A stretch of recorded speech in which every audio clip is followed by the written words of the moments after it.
함께 읽은 본문은 부활하신 예수님께서 막달라 마리아에게 나타나신 사건입니다. 부활하신 예수님이 막달라 마리아에게 나타나셨다. 이 막달라 마리아는요, 이 갈릴리 근처, 가버나움 근처에 자리한 막달라 출신입니다. 그러니까 막달라는 지명이에요. 막달라에 사는 마리아. 이 여인은요, 7 귀신에 들려서 고통 속에 살아가던 여인이었습니다. 7 귀신 한 마리만 들려도 힘들 텐데 7 귀신. 얼마나 고통스러운 삶을 살았겠어요. 자, 그러던 어느 날 예수님을 만나서 자유케 되었고요, 새로운 삶을 얻게 된 여인이에요. 누가복음 8장 2절이 이것을 증언해 주는데, 또한 악귀를 쫓아내심과 병고침을 받은 어떤 여자들 곧 7 귀신이 나간 자 막달라인이라고 하는 마리아와, 이렇게 소개가 되고 있다고요. 자, 예수님을 만난 이후로 막달라 마리아는 예수님을 따랐어요. 나를 자유케 해주셨잖아요. 나를 고쳐주셨잖아요. 예수님을 따랐고 십자가에 못 박히신 예수님 곁을 마지막까지 지켰던 여인이에요. 굉장한 여인이죠. 남자들이 각성해야 돼요. 여자들이, 그래서 오늘날도 교회는 여자들이 강세인가 봐. 이때부터 여인들이, 이 막달라 마리아는 예수님 마지막까지 기다렸어요. 그 십자가 밑에 함께 했어요. 요한복음 19장 25절이죠. 예수의 십자가 곁에는 그 어머니와 이모와 글로바의 아내 마리아와 막달라 마리아가 섰는지라. 계속 곁을 지킨 거예요. 또한 예수님이 어디에 장사되는지를 보기 위해 남아있기도 했어요. 그러니까 십자가 곁에서만 있던 게 아니라 이제 예수님 십자가에서 죽으시고 내리셔서 어디에 장사되는 것까지를 확인하는 거예요. 마가복음 15장 47절이죠. 막달라 마리아와 요새의 어머니 마리아가 예수 둔 곳을 보더라. 어디에 묻히시는가? 자, 막달라 마리아는 예수님을 만난 후부터 예수님의 마지막 순간까지 신실하게 예수님을 따랐던 뭐예요? 제자였다는 거예요. 제자였어요. 20장 1절은 이렇게 증언합니다. 20장 1절 한번 보세요. 안식 후 첫날 일찍이 아직 어두울 때에 막달라 마리아가 무덤에 와서 돌이 무덤에서 옮겨진 것을 보고. 자, 안식 후 첫날이면 언제겠습니까? 예수님 언제 십자가에서 죽으셨죠? 요일로 따지면 금요일입니다. 그러니까 성금요 예배를 드렸어요. 자, 금요일 날 죽으시고 이제 안식일, 토요일이죠. 그때는 아무것도 할 수 없어요. 자, 그리고 안식 후 첫날 언제예요? 일요일, 주일인 거예요. 그래서 우리가 일요일을 주일이라고 부르는 거예요. 부활하신 주님, 주일. 우리가 주일을, 안식일을 지키는 게 아니라, 우리가 토요일 날 예배 드리는 게 아니라 주일에 예배 드리는 이유가 여기 있는 거예요. 예수님이 주일에 부활하셨으니까. 자, 막달라 마리아는 예수님의 시신이 어디에 장사되었는지를 확인해 뒀어요. 그리고 안식일이 끝나자마자, 안식일에는 아무것도 못하니까 안식일이 끝나자마자 이제 그 무덤을 향해 간 거예요. 아주 이른 새벽에 예수님의 무덤을 찾습니다. 왜 갔을까요? 예수님의 무덤에 왜 갔겠어요? 마리아가 애도하고자 한 거예요. 가서 애도하고 싶었어요. 유대 관습에 따르면요, 죽은 자의 영혼이 아직 떠나지 않았다고 여겨지는 첫 3일 동안은 무덤에서 애도할 의무가 있었습니다. 그러니까 이 막달라 마리아는 그것을 기억하였다가 애도하러 간 거예요. 자, 그런데 굳게 닫혀 있어야 될 예수님의 무덤이 열려 있었던 거죠. 당시의 무덤은 동굴이에요. 큰 바위로 동굴문을 막아놔야 됩니다. 당연히 닫혀 있어야 돼요. 근데 갔더니 열려 있어요. 막달라 마리아는 곧장 예수님의 제자 베드로와 요한에게 찾아가서 이 소식을 전달하죠. 그리고 베드로와 요한도 그 소식을 듣자마자 확인해야 되잖아요. 아니, 예수님 무덤이 왜 열려 있어요? 바로 달려가서 확인을 합니다. 그리고 막달라 마리아의 말대로 빈 무덤을 확인해요. 열려 있고 안이 비어 있는 거예요. 베드로와 요한은 충격과 함께 일단 집으로 돌아갑니다. 확인하고. 자, 하지만 막달라 마리아는요, 도저히 돌아갈 수가 없었어요. 아직 예수님의 죽음도 믿겨지지가 않아요. 예수님이 돌아가셨지만 내가 아직 우리가 정말 사랑하는 사람을 잃게 되면 그게 내가 현실로 내가 이해되기까지는 좀 시간이 걸려요. 아직 그것도 믿겨지지 않는데 예수님의 시신을 모셔둔 그 무덤마저 비어 있으니까 통곡할 수밖에 없는 거예요. 예수님을 애도하려고 왔는데 시신이 사라져 버렸으니까 그마저도 할 수 없는 거잖아요. 안에 시신이 있어야 애도도 할 거 아닙니까? 근데 시신도 없으니 그마저도 할 수 없는 거예요. 그 상실감에요, 정말 꺼이꺼이 운 겁니다. 이게 지금 마리아가 울었다는 게요, 그냥 흐느꼈다는 게 아니에요. 정말 꺼이꺼이 울었다는 겁니다. 제가 상상해 봤어요. 이 동산 속 이른 새벽, 아직 동이 트기도 전 이른 새벽에 무덤 앞에서 웬 여인이 꺼이꺼이 울고 있다고 생각해 보세요. 이거는 공포 영화입니다. 무서워요. 지금 그런 일을 하고 있었던 거예요. 이 예수님을 향한 막달라 마리아의 중심이 어디에 있는지를 말해주는 거예요. 그녀는요, 정말 예수님 사랑했어요. 정말 제자였어요. 그래서 울고 있는 거예요. 얼마나 울었을까요? 마리아는 자신의 두 눈으로 직접 확인하고 싶어서 이제 용기를 내어 무덤 안을 쳐다봅니다. 이거 대단한 용기죠. 얼마나 무섭겠어요. 자기가 확인하고 싶었어요. 무덤 안을 들여다보기로 해요. 11절이죠. 마리아는 무덤 밖에 서서 울고 있더니 울면서 구부려 무덤 안을 들여다보니. 자, 그런데 분명 예수님의 두 제자 베드로와 요한이 빈 무덤을 먼저 확인하고 갔거든요. 자, 그런데 무덤 안에 누군가가 있는 거예요. 분명 앞에서 두 제자는 확인하고 아무도 없음을 확인하고 갔단 말이에요. 근데 마리아가 봤을 때는 누군가가 있어요. 12절이죠. 흰옷 입은 두 천사가 예수의 시체에 누였던 곳에 하나는 머리편에 하나는 발편에 앉았더라. 천사가 예수님의 무덤을 지키고 있었어요. 천사가. 자, 이거 우리 생각해 봐야 돼요. 아니, 빈 무덤을 왜 지켜요? 그렇지 않아요? 빈 무덤을 천사들이 왜 지켜요? 예수님의 시신이 있었으면 지켰을 수도 있어요. 그런데 이미 빈 무덤인데 천사들은 왜 지키고 있었을까? 예수님은 다시 그 무덤에 돌아오실 이유가 없어요. 오시지 않을 거예요. 부활하셨으니까. 그런데 왜 천사들이 무덤에 있었을까? 무덤을 지킨 게 아니었죠. 뭐였습니까? 막달라 마리아를 기다렸던 거예요. 이 천사들이요, 마리아를 기다렸던 거예요. 막달라 마리아를 빈 무덤의 최초의 발견자요, 무덤이 비어있다는 사실에 대한 최초의 증언자요, 부활하신 예수님의 첫 목격자로 삼으시고자 했다는 걸 말해주는 거죠.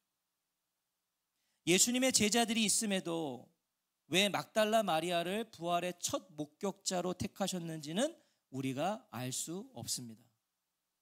수제자 베드로도 있었고 요한도 있었어요. 그런데 왜 예수님은 부활의 첫 목격자를 이 여인을 삼았는가? 우리가 알 수 없다고요. 우리가 확인한 것은 뭐죠? 막달라 마리아에게는요, 예수님을 향한 진실한 눈물이 있었다는 것뿐이에요. 이 여인은 예수님을 향한 진실한 눈물이 있었어요. 그게 우리가 알 수 있는 거 다예요. 무덤 안에 누군가 있음을 보았을 때 마리아가 어땠을까요? 분명 아무도 없다는 걸 내가 알고 있거든요. 근데 갔을 때 누군가 있다는 거, 이거는 진짜 머리가 쭈뼛어져. 아주 소름이 돋았을 거예요. 아마 제가 봤을 때 마리아는요, 얼음이 되었을 겁니다. 누군가 있으니까. 그래서였을까요? 천사들이 먼저 마리아에게 말을 건네요. 13절 같이 한번 읽어볼까요? 시작. 천사들이 이르되 여자여 어찌하여 우느냐. 이르되 사람들이 내 주님을 옮겨다가 어디에 두었는지 내가 알지 못함이니이다. 자, 천사들은 마리아에게 왜 우느냐고 물어요. 그리고 마리아는 누군가 우리 주님을 옮겨 어디에 두었는지를 내가 모르기 때문에 운다고 답해요. 도대체 왜 우냐? 내 주님 시신이 없어져 나는 그걸 해서 운다. 천사들은 마리아가 우는 이유가 이해가 되지 않아서 물은 거예요. 천사들은 알잖아요. 예수님 부활하셨거든요. 근데 왜 우냐는 거죠. 그리고 마리아는 내 주님의 무덤이 훼손되고 시신이 사라졌는데 내가 어찌 울지 않을 수 있냐고 묻는 거예요. 반문하고 있는 거예요. 서로 지금 뭔가 다른 거죠. 여자여 어찌하여 우느냐. 당연해요. 사실 지금 마리아는 울 때가 아니라 기뻐할 때죠. 예수님 부활하신 거잖아요. 그래서 무덤이 빈 거잖아요. 기뻐해야 되는데 왜 울고 있냐는 거예요. 예수님께서 생전에 누누이 말씀하셨거든요. 예수님이요, 제자들에게요 계속 말씀하셨어요. 나 부활할 거야.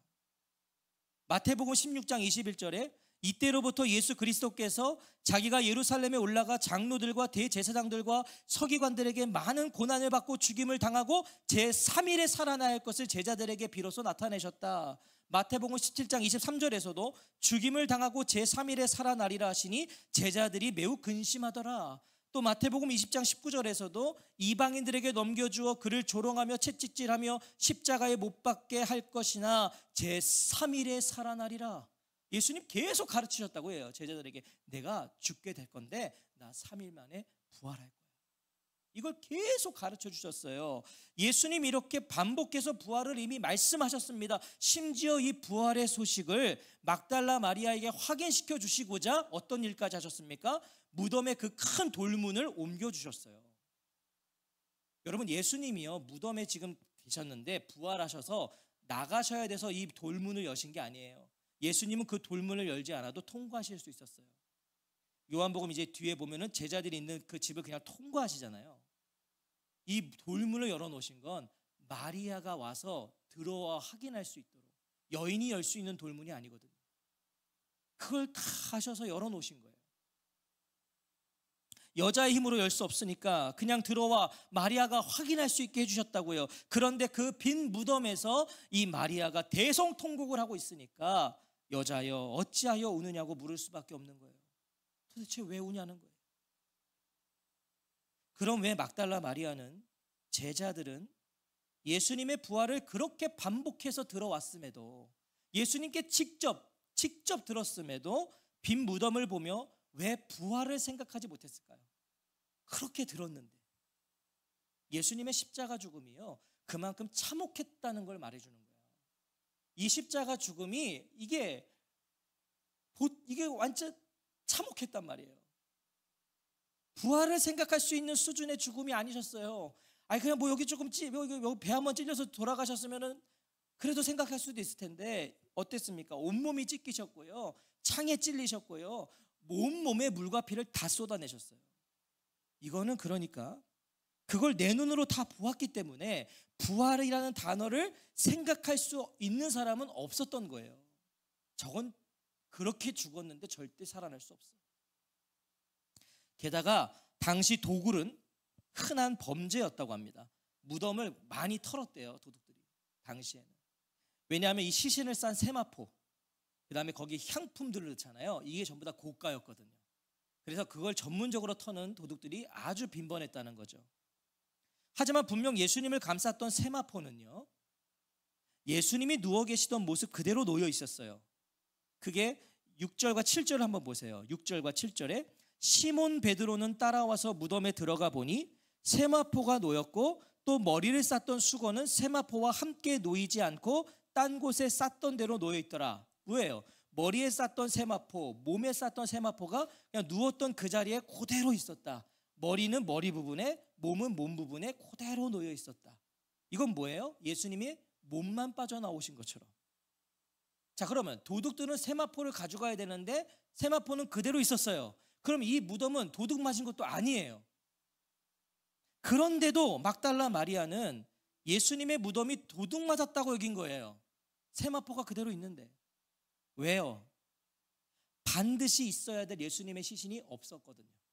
이게 전제인 거예요. 마리아도 반드시 예수님의 시신은 그 안에 있어야 돼요. 없으니까 마리아는 부활의 부자도 생각하지 못한 거죠. 그래서 천사는 여자여 어찌하여 우느냐는 그 질문을 통해서 마리아가 예수님이 하셨던 부활의 말씀을 상기할 수 있도록 도와주신 거예요. 왜 우느냐고 물었을 때 도대체 너 왜 우냐? 예수님이 너에게 하셨던 말씀들 기억해봐라. 이렇게 좀 상기시키고 싶었던 거예요. 그런데 시신의 행방을 알 수 없으니까 우는 게 당연하지 않냐고 답하던 마리아가요, 아니 없으니까 울죠. 갑자기 뒤를 돌아봅니다. 없으니까 울죠 말하고 뒤를 돌아봐요. 인기척을 느꼈던 거예요. 인기척을.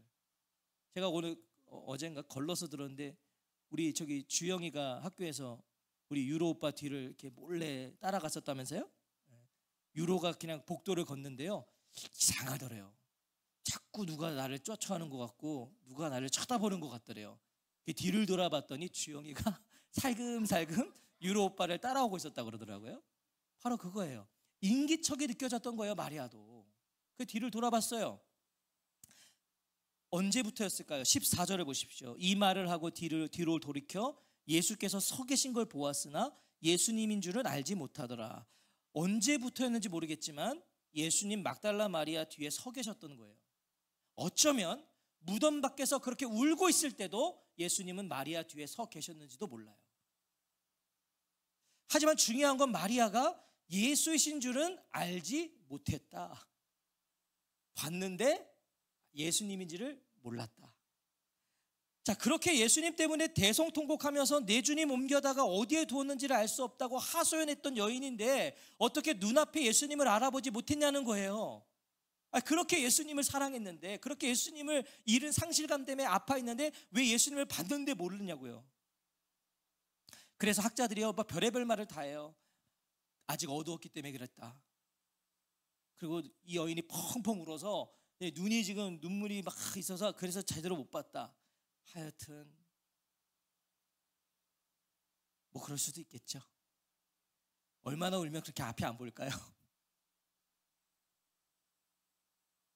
마리아는요, 예수님을 알아보지 못한 이유는 예수님의 시신을 찾고 있었지 부활을 기대하고 있지 않았기 때문이에요. 시신을 찾고 있었지 부활하신 주님을 찾고 있지 않았어요. 그러니까 앞에 예수님이 나타나셔도 알아보지를 못하는 거예요. 왜? 예수님은 죽으셨거든요. 인간의 한계와 무지함을 그대로 보여주는 거예요. 이게 인간의 한계예요. 사람은요, 아무리 똑똑한 척해도요, 자기가 아는 것만큼만 아는 거고 내가 보는 것만큼만 보는 거예요. 모습을 드러내도 알지 못하는 마리아가 측은하셨을까요? 예수님도 물어보세요. 15절 같이 읽겠습니다. 시작. 예수께서 이르시되 여자여 어찌하여 울며 누구를 찾느냐 하시니 마리아는 동산지기인 줄 알고 이르되 주여 당신이 옮겼거든 어디 두었는지 내게 이르소서 그리하면 내가 가져가리이다. 자, 앞서 천사들이 물었던 질문을 반복하시죠. 똑같이 하세요. 여자여 왜 울고 있느냐? 누구를 찾느냐? 자, 잘 들으세요. 이렇게 묻고 계신 거예요. 내가 지금 네 앞에 있는데 왜 울고 있느냐? 내가 지금 네 앞에 있는데 도대체 넌 누구를 찾고 있느냐? 내가 찾는 이가, 너가 찾는 이가 나 아니냐? 이런 의미인 거예요. 지금 울 이유도 없고 시신을 찾을 이유도 없다는 거예요. 너 왜 우니? 넌 누굴 찾니? 내가 여기 있는데.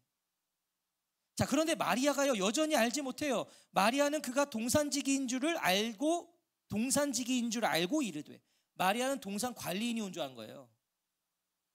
그래서 부탁을 해요. 당신이 그를 옮겨 놓았거든 어디에다 두었는지를 내게 말해주세요. 내가 그를 모셔가겠습니다. 좀 알려주세요. 어디다 두셨어요? 마리아는 여전히 어디에 집착합니까? 예수님의 시신에만 집착하는 거예요. 시신에만. 그 시신 어디 있냐는 거예요. 마리아는 지금 부활하신 예수님, 살아계신 예수님을 대면하고 있으면서, 예수님을 지금 보고 있으면서 예수님의 시신을 찾고 있는 거예요. 마리아 스스로는 도무지 알지 못하고 깨달을 수 없다는 걸 예수님 아셨어요. 야, 이거는 내가 말해줘야 되는구나. 그래서 예수님 마리아를 도와주시는데요, 16절을 한번 같이 읽을까요? 시작. 예수께서 마리아야 하시거늘 마리아가 돌이켜 히브리 말로 라보니 하니 이는 선생님이라는 말이라. 자, 동산지기라면은 알 수 없는 마리아의 이름 맞죠? 동산지기가 마리아의 이름을 어떻게 알아요? 동산지기라면 마리아 이름 알 수 없어요. 그 이름을 불러주세요. 자, 그런데 마리아의 반응을 보십시오. 마리아야 라는 예수님의 그 한마디에 즉시 예수님을 알아봐요. 마리아야. 여러분 어떻게 알아봤을까요? 왜 이 마리아라는 한마디에 바로 예수님이신지 알았을까요? 7 귀신 들렸던 자신을 회복해 주실 때, 그리고 평소 자신을 불러주시던 예수님의 그 따스한 목소리를 기억하는 거예요. 잊을 수 없는 목소리잖아요. 나 7 귀신에서 자유케 하실 때도 마리아야. 그리고 그 이후로 늘 예수님을 따라다닐 때도 마리아야, 마리아야. 그 목소리를 잊을 수 없는 거죠. 다시 들을 수 없다 여겼던 그 목소리를 얼마나 그리워하며 울었어요. 내 주님 목소리 이젠 들을 수 없구나. 그래서 울었어요. 그런데 그 음성이 들려오니까 늘 그랬던 것처럼 자신도 모르게 대답한 거예요. 선생님. 이게 늘 마리아와 예수님과의 그런 대화의 모습이었어요. 마리아야, 예 선생님.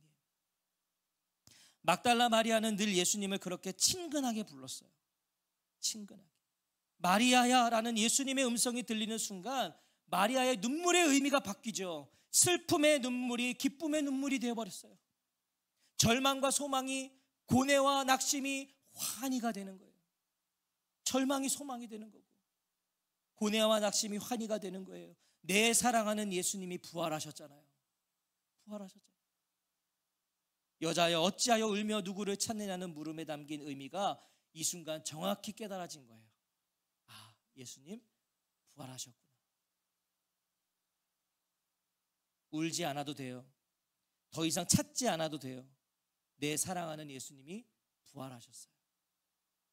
이 16절 말씀은요, 선한 목자와 양의 관계를 정확히 보여줍니다. 선한 목자와 양의 관계.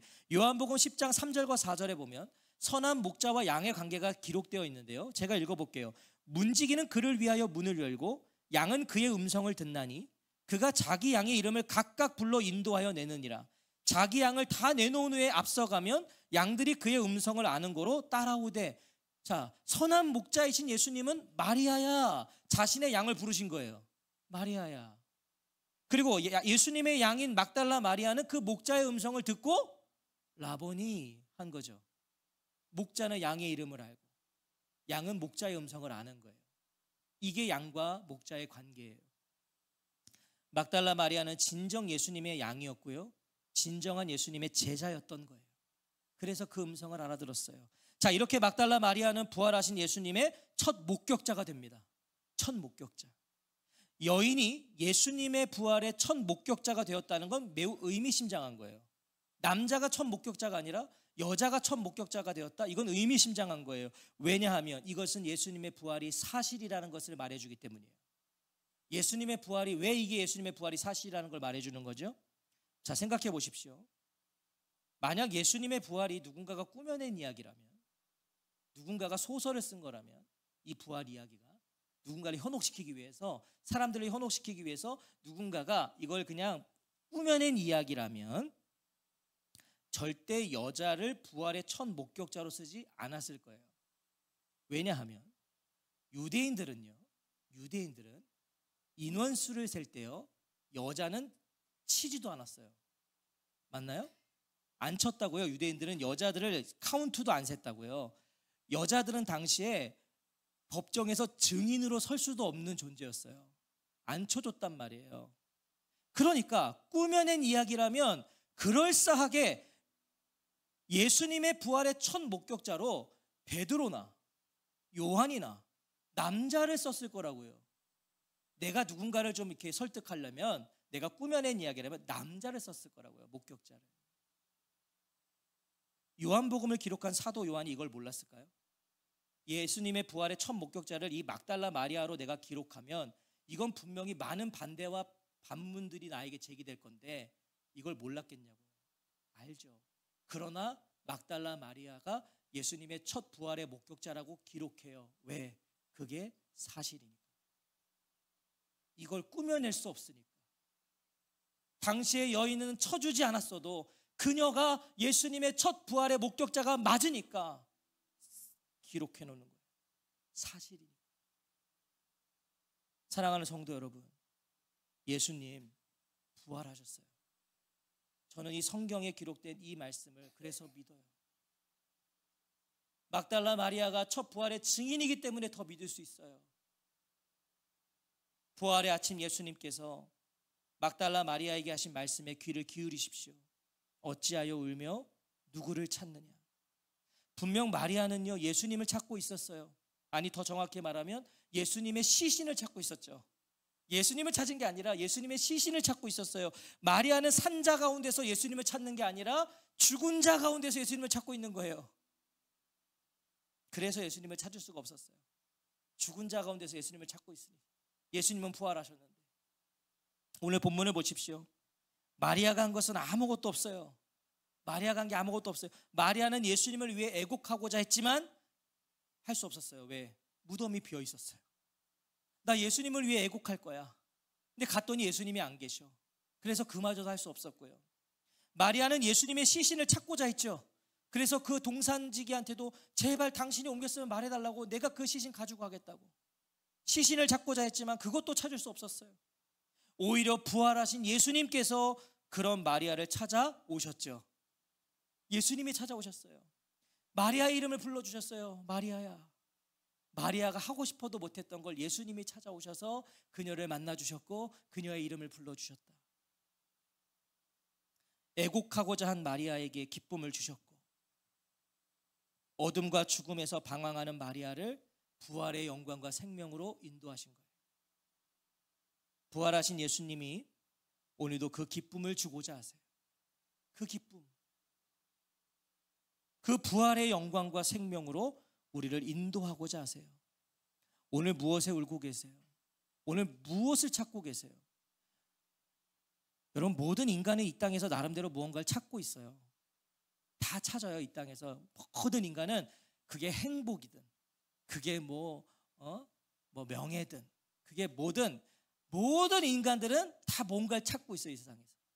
그러나 찾을 수가 없죠. 만족이 없으니까. 썩어 없어질 것에 울지 마세요. 오늘 도대체 뭐에 울고 계세요? 썩어 없어질 것에 울지 마세요. 사라질 것들을 찾지 마세요. 행복을 찾아보세요. 내가 행복한가? 나 행복해. 근데 내일은 그 행복의 이유가 슬픔의 이유가 될 수도 있고, 나 행복해. 근데 그 다음에는 더 큰 행복이 보여서 나는 또 불행해라고 생각하고, 그런 사라질 것들을 찾지 마세요. 영원한 분을 찾으시고 영원한 것을 구하세요. 부활하신 예수님, 지금도 살아서 우리 가운데 거하시는 예수님, 영원히 우리와 함께 하시는 그 예수님이 오늘 이 부활의 아침에 우리를 찾아오시고 우리의 이름을 불러주시기를, 그래서 참 기쁨과 생명을 얻게 되는 저와 성도님들이 되시기를 부활의 주 예수 그리스도의 이름으로 축원합니다. 우리 주님 다시 오시겠다고 약속하셨어요. 우리는 그날 진정한 부활의 아침을 만날 겁니다. 저는 그 부활의 아침에 우리 사랑하는 성도님들 모두를 만나고 싶습니다. 그 부활의 아침에 말이에요. 우리 다 그날에 만나야 됩니다. 그리고 함께 영원한 그 나라를 우리가 함께 살아가야 됩니다.